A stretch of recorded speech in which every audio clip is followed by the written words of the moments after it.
வணக்கம். ஒய்யைரா தமிழ்ச்செல்வி. நான் என்னோடய வீடியோ 3000 சப்ஸ்கிரைபர்ஸ் 3007 இன்னைக்கு வரைக்கும் 3007 சப்ஸ்கிரைபர்ஸ் வந்திருக்காங்க.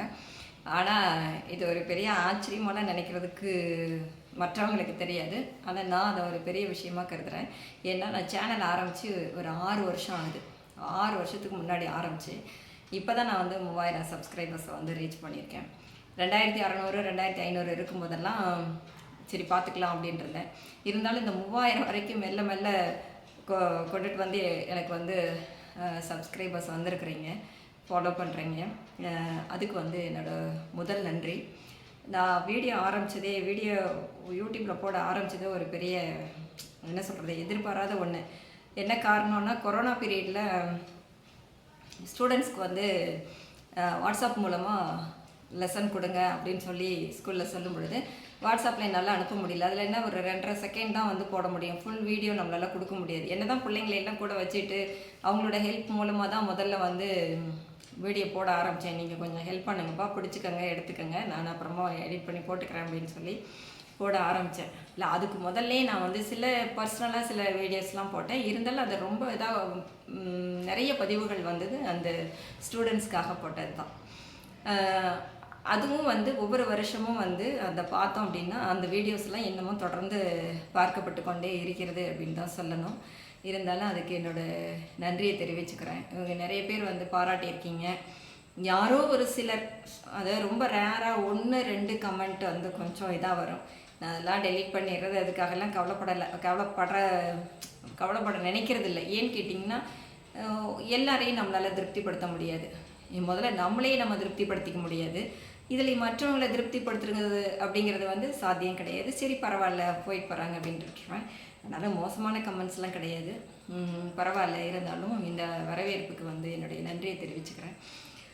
அதோட இன்னொரு விஷயத்தையும் சொல்லணும் அப்படின்றது ஒரு ஆசை. இன்றைக்கி நான் ரொம்ப யூடியூப்லாம் பார்க்க மாட்டேன். என்னென்னா, பார்த்தோன்னா நம்மளே எல்லாம் வேலையெல்லாம் செஞ்சுட்டு ரொம்ப டயர்டாக இருக்கும்போது யூடியூப்பும் பார்த்தோன்னா ரொம்ப சோர்வாய்க்கிறது. அப்புறம் தூங்கி எந்திரிச்சோன்னா கண்ணெல்லாம் வலிக்கிற மாதிரி இருக்கும். அதனால் மேக்ஸிமம் எப்படி பார்க்குறதுங்கிறத கற்றுக்கிட்டேன். ஓட்டி விட்டு பார்க்குறது. ஏதாவது விஷயம் இருக்கா, நமக்கு பிடிச்ச மாதிரி விஷயம் இருக்கா அப்படின்னு சொல்லிட்டு டக்குன்னு தள்ளி விட்டு பார்ப்பேன் நான். ஆனால் இன்றைக்கி ஒரு வீடியோ பார்த்தேன். மிஸ்டர் கோபிநாத் இருக்கார் இல்லையா, நீயா நானா, அவரோட சேனலில் ஒரு வீடியோ பார்த்தேன். ஊர்வசி எனும் நான் அப்படின்ற ஒரு வீடியோ. இப்போ தான் ரீசெண்டாக 28 hours பிஃபோர் தான் வந்திருக்கு. 1.5 மணி நேரம் ஓடுது அந்த வீடியோ. ஆனால் அந்த வீடியோ நான் இடைவிடாமல் பார்த்தேன் அப்படின்னா, இன்றைக்கி ஈவினிங் 3 o'clock ஈவினிங் போட்டேன். அப்புறம் கொஞ்சம் தூக்கம் வந்துருச்சு. ஒரு பாதி பார்த்துட்டு என்ன அறியாமல் தூங்கிட்டேன். அதுக்கப்புறம் இதை எந்திரிச்சு முடிச்சு வச்சுட்டேன். முழுசாக பார்த்துட்டு என்னோடய வாட்ஸ்அப்பில் அதை போட்டு வச்சுக்கிட்டேன். என்றைக்காச்சும் வேணும்னு நினச்சா போட்டு பார்க்கணும் அப்படின்றதுக்கோசரம். அப்புறம் யாருக்காவது அனுப்பலாமான்னு பார்த்தேன். நம்மளோட ஃப்ரெண்ட்ஸ்க்கு யாருக்காவது அனுப்பலாமான்னு பார்த்தேன். அப்புறமா அது அவங்கவுங்களுக்கு நேரம் இருக்கணும்ல. எல்லாத்தையும் எல்லாருக்கும் பார்க்குறதுக்கு நேரம் இருக்காது இல்லையா. இருந்தாலும் அதை நான் பகிர்ந்துக்கணும்னு நினச்சேன். அதுலேயே நான் கமெண்ட் போடணும்னு நினச்சேன். கமெண்ட் எழுதுறது ஷார்ட்டாக எழுதுனா ரொம்ப ஈஸியாக இருக்கும். சில கமெண்ட்ஸ்லாம் ரொம்ப நீளமாக போடணுங்கும்போது டைப் பண்ணுறதுக்கு நமக்கு பொறுமை இருக்கிறதில்ல.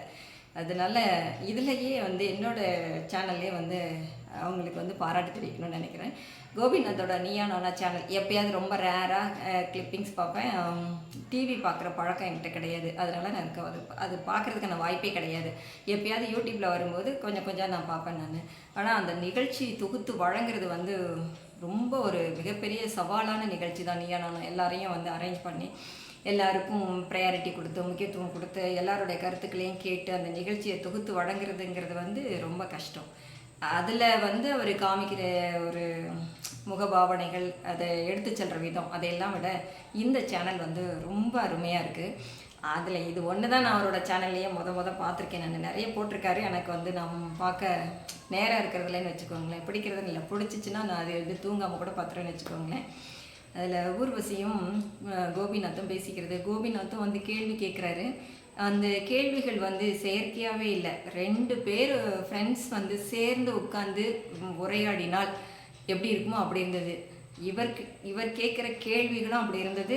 அவங்க சொல்கிற பதில்லேருந்து இவரும் சில அனுபவங்களை எடுத்துக்கிற மாதிரி இருந்தது. இவங்க 2 பேரும் பேசக்கூடிய உரையாடலில் நிச்சயமாக அது வந்து ஒரு ஃபிலாசபிக் உரையாடல் அப்படின்னு தான் நினைக்கணும். எப்படின்னு கேட்டாக்கா நிறைய நாமளே தெரிஞ்சுக்கிறலாம். ஒவ்வொருத்தரோட பாயிண்ட்ஸ் இருக்குது இல்லையா? இப்போ வந்து புக்கு படிக்கிறோன்னு வச்சுக்கோங்களேன், அதுலேயே வந்து உருவசி சொல்லியிருக்காங்க, புக்கெல்லாம் நான் படிப்பேன் அப்படின்னு சொல்லியிருக்காங்க. ஒரு சின்ன துண்டு பேப்பர்லேருந்து கூட நமக்கு நிறைய விஷயங்கள் கிடைக்கும். அது மாதிரி இவங்க உரையாடல்கள்லேருந்து நிறைய செய்திகள் வந்து நமக்கு வந்து அனுபவங்கள் வந்து நமக்கு கிடைச்சது. எப்படி அப்படின்ற வாழ்க்கையில் எப்படி இருக்கணும், எவ்வளோ எளிமையாக இருக்கணும், எவ்வளவு அது வந்து நான் சொன்னேன், அதுக்கு விமர்சனமே சொல்லக்கூடாது. இதை பாருங்கன்னு மட்டும்தான் நான் சொல்லாமே தவிர, இதில் என்ன மாதிரியெல்லாம் நம்ம தெரிஞ்சுக்கலாங்கிறது வந்து அதை நீங்களே பார்த்து தெரிஞ்சுக்கணும். அப்போ தான் இன்னும் ரொம்ப சுவாரஸ்யமாக இருக்கும். இப்போ இதை எல்லோரும் நான் சொல்கிறதுனால வந்து நான் ப்ரொமோட் பண்ணுறேன் அப்படின்னு நினைக்க வேண்டாம். ஏன்னா நான் சொல்கிறத எல்லாரும் பார்க்க மாட்டாங்க.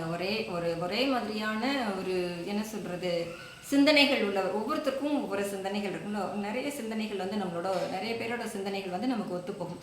அந்த மாதிரி சிந்தனை உள்ளவர்களுக்கு நான் எழுதுகிற கமெண்ட்டை விட, நான் வந்து வாட்ஸ்அப்பில் அனுப்புகிறத விட இது நிச்சயமாக வந்து அவங்க பார்க்குறதுக்கான வாய்ப்பு இருக்குது. கண்டிப்பாக பாருங்கள், பார்த்துட்டு என்ஜாய் பண்ணுங்கள். நன்றி.